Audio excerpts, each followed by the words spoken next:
as we move on in the swing, one quick area I want to touch upon at the top part of the swing is you want to sort of feel as you're moving up that brick wall, it's going to sort of feel like you're sticking your thumbs in your ear.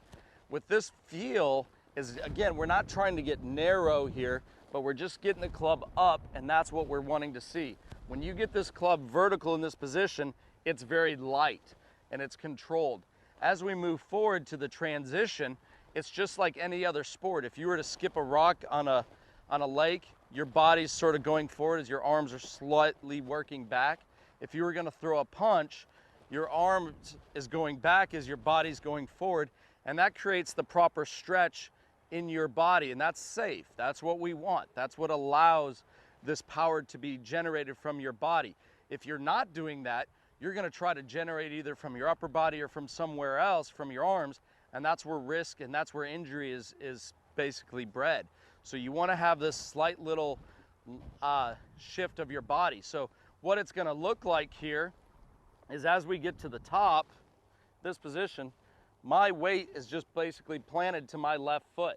Remember, my pillar of strength here, which is my body at the top with that 3/4 limited turn, it's basically right on this right side.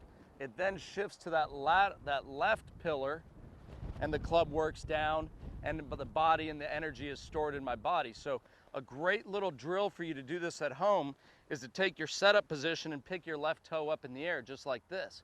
As you swing up to the top, plant that toe, and you can feel how that body and that weight is shifted, and that's where we're looking for.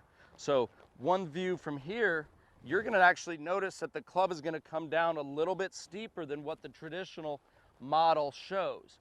All right, traditional model shows that the club would be back in here and more on a flatter plane.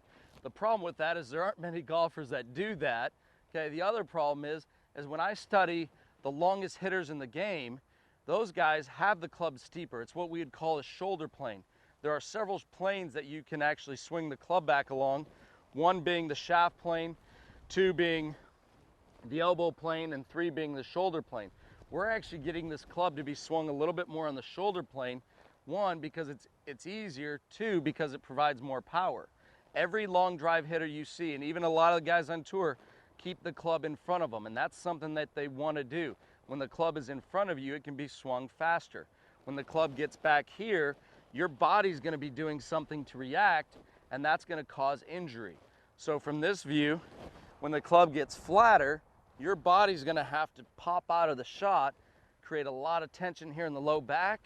If we can get the club from here in a steep position, shift our weight, the club drops down to this position, and we're ready to go on into impact.